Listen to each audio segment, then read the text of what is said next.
Chapter 9. Getting through the door, though, was easier said than done. They stepped forward, eyeing it warily, and couldn't figure out where to begin. "There's no handle," Alex complained, reaching out to touch the smooth surface. But as he did so, the door dragged itself backward. Essie snapped back with a shriek, and Alex grabbed Farah's hand. "Ouch, Alex," she said. "Sorry." "If you're sorry, could you let it go?" "Whoops." He released her hand. Guys?" Essie's voice was filled with panic. "Oh my God, where are we?" The door had swung open to reveal sand. Lots and lots of sand. It reclined in dunes. It sprawled and slid out as far as the eye could see. That wasn't even remotely impressive compared to the structures it eddied around and limply lolled beneath. There were palaces, multiple gorgeously erected palaces, each fit for a Mughal prince, each a stacked cake of beauty with its own distinctive icing decor. Windows that plated the pastel walls in spun sugar, towering minarets looming candle-like, catching a fiery glint of light at the tippy tips. In the center, the tallest minaret, the one Farah knew must be the guiding light Madame Nasira had mentioned. Farah imagined they'd be able to see it from anywhere they ended up in Mihaly, like a beacon in this endless desert. Then, as she was about to march on, Farah noticed it. A mosque, a sweet sunset pink mosque, beautifully domed and proudly placed in a position of honor right in the center of the palace's collective courtyards. It reminded her of a vivid, well-aligned fusion of the architecture she'd observed in Bangladesh and India, and heard about from friends in Pakistan and Morocco, sharing a linked history of wide arches and rounded roofs, marble hallways, and elegantly wrought doorways. "What is this place?" Alex breathed beside her. "Whatever it is, it seems whoever decorated it had a sweet tooth," Essie responded excitedly. "Do you think if I lick a wall, it'll be sugar?" Farah and Alex, up until that point, utterly taken with their surroundings, turned as one to stare at her. "Hey, just asking," Essie replied. "So this is Mihaly," Farah said. "It's huge." Madame Nasira was right. Even from the vantage point of hundreds of feet and plenty of dunes, it was obvious that the city was a megalopolis. Farah took one step over the threshold. Then everything shifted. "Ah, Farah!" Essie snatched her back by the sleeve, and the kids watched, wide-eyed, as Mihaly shuffled itself from a horizontal, picturesque city into a vertical puzzle. Minarets snapped up onto their sides. A dune shifted and parted, allowing a train to burrow out of its side, crab-style, chugging by cheerfully on an unseen track. It was functional and entirely formed from sand. Jeweled camels emerged, silent and shimmering, from the gates of the steadily unfolding, reforming, brick by brick, unraveling palaces. Each of them was harnessed to a glittering, golden chariot, in which silent figures rode with their heads down and eyes averted. Royalty? A mere mirage? Theories spun through Farah's head and were quickly abandoned. All of those required reason, logic, science. Stuff you could use in the real world to survive your textbooks or keep up with the National Geographic documentary. This was like nothing New York City, the greatest city in the world, the place where you could always say without being called out what you'd really truly seen everything. This was something else completely. "Whoa!" Essie shook her head in disbelief.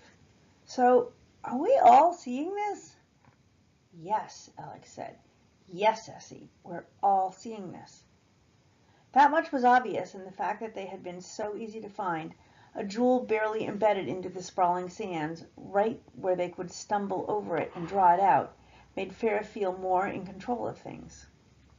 This was ground that Farah, who knew the right flick of the wrist in order to keep the die in her forever, or her marbles out of Ahmad's collection, knew how to cover. This was where they needed to pass their first challenge, where they would be able to track down Ahmad. Okay, we can discuss whether or not we're in a collective dream later. Where is Titus Salt? I want to know where the challenge site is so we can figure out a way there. We also need to look for Ahmad on the way. Looking for Master Titus Salt? A loud figure boomed behind them. Farah, Alex, and Essie pivoted around.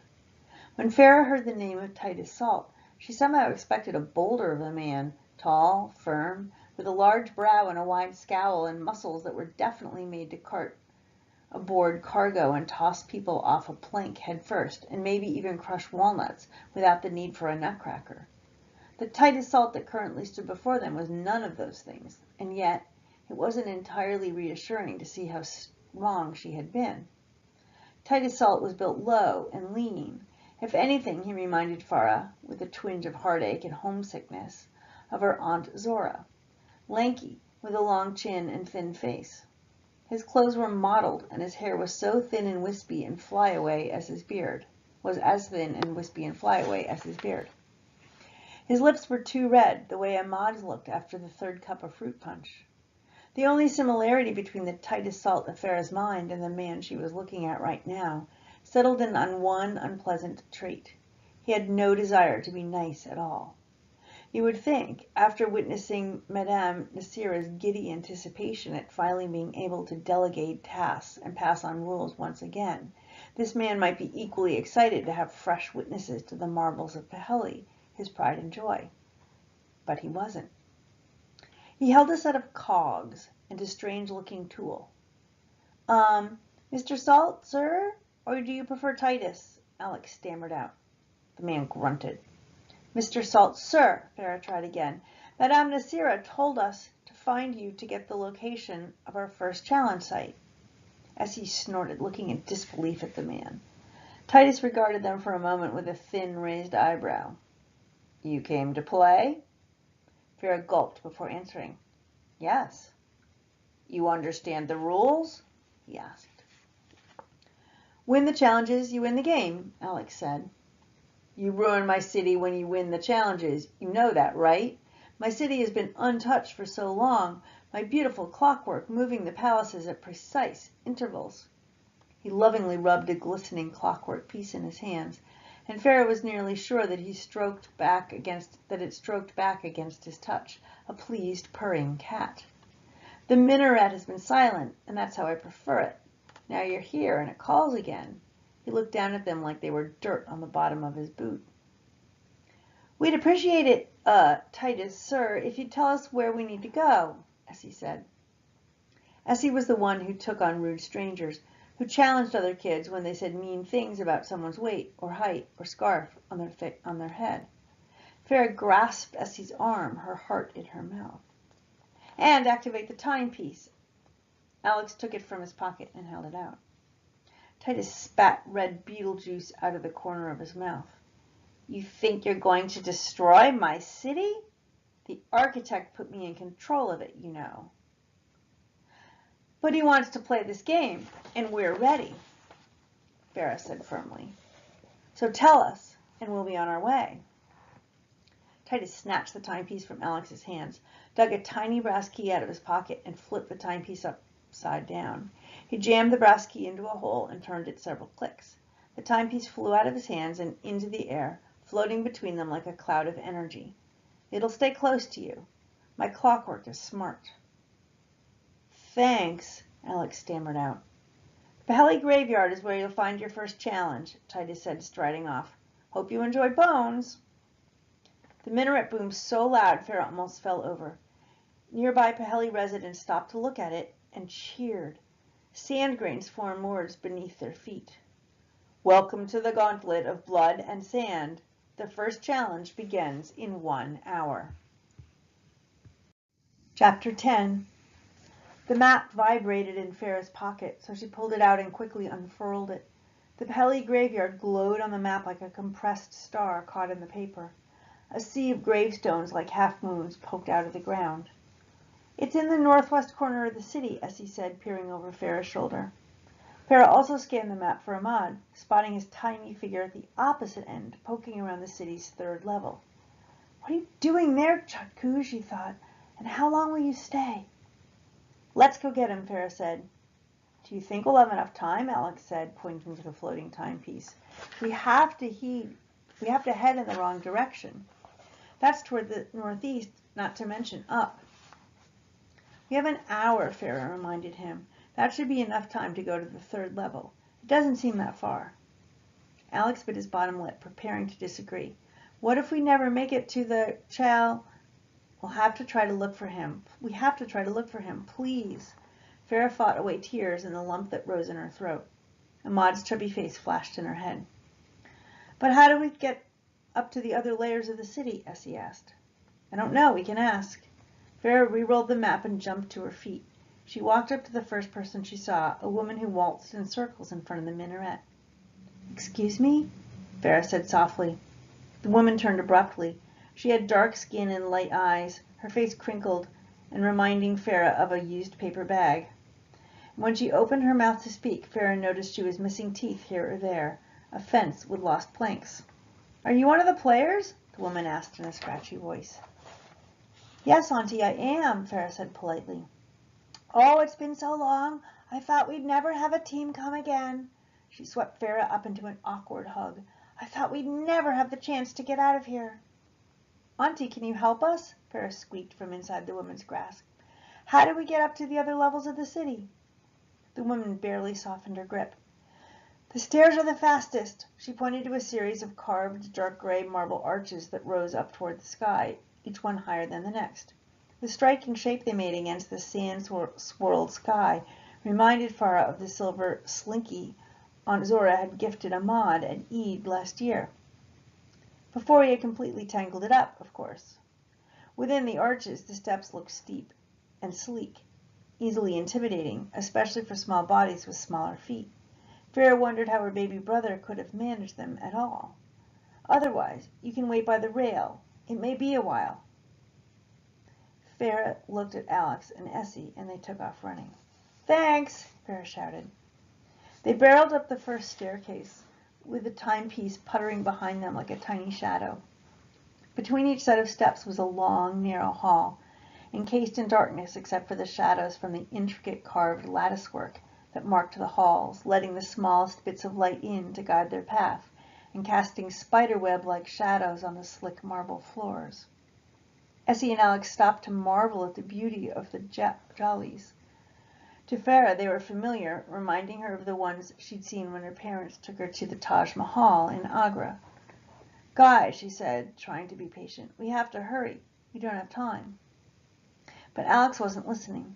Lured by the heavy scent of jasmine and bougainvillea on the third level, he had already wandered through the gate opening onto this level of Mihaly. Palaces loomed, made completely of glass, the spires constructed of jewel-toned crystal that reminded Farah of the glasses Madame Nasira had served them tea in. Inside the clear glass of the palaces, they could see lush, endless green and riots of color within. The hot pink of the flowers, the deep aubergine of eggplant, the kind her mother dipped in batter and fried to be later smashed down with puffed rice and spiced chickpeas, bright white and purple blossoms of cauliflower, and the sharp red of spicy radishes begging to be plucked. A few plants were bare, missing their fair wares, and Farah didn't doubt that Ahmad managed to get inside and help himself. Now he was long gone, and it seemed it would take her and her friends hours to track him down. Wait a minute, Essie paused, out of breath, resting her hands on her knees. Her red curls were slick against her forehead. Alex, come back. I need you, Farah said, while taking the opportunity to check the map. It placed them squarely in the garden district on the third level, higher than Farah had thought.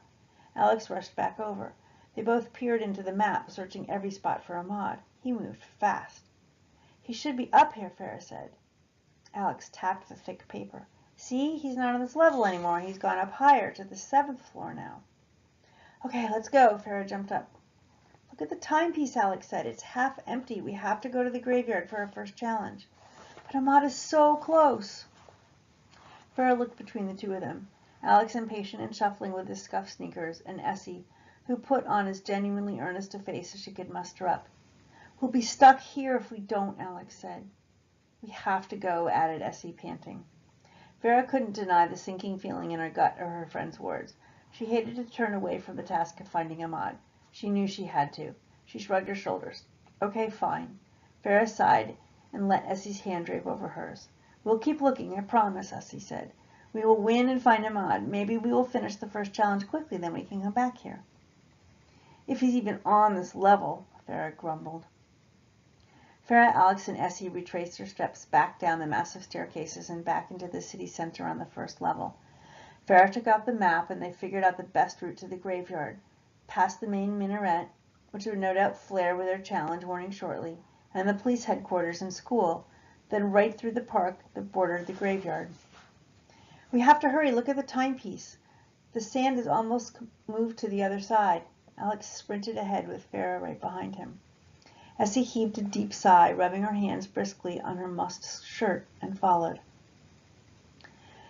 They ran quickly past the landmarks they'd seen on the map, the police headquarters quiet, the school locked up and abandoned, the park overgrown with banyan trees that threatened to trip them as they raced through.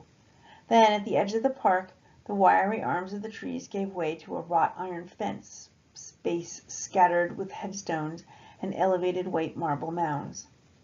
The sand below, alive with creepy crawlies that made Farah shiver. Dark clouds hovered over the graveyard, reminding the trio that it was a place of mourning, of foreboding, reminding them that if they didn't win, many lives would be forfeit. Farah felt eyes on them, the sensation made creepier by the fact that they stood in front of a graveyard where, well, everything should be dead. Should, she thought, and felt the hair on the back of her neck jump. But Farah knew they were up for the challenge. After all, they didn't have a choice. So she walked right through the gate and up to one of the tombs, hoping her friends would follow.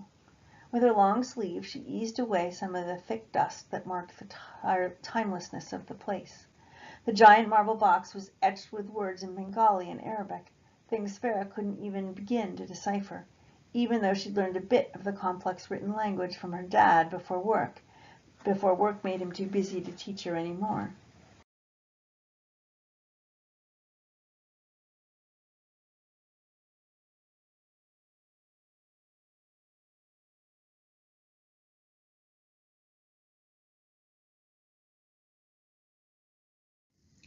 The Arabic wasn't the big, colorful block she was used to from her evening primers, and it was missing all the vowels that might help her piece it out.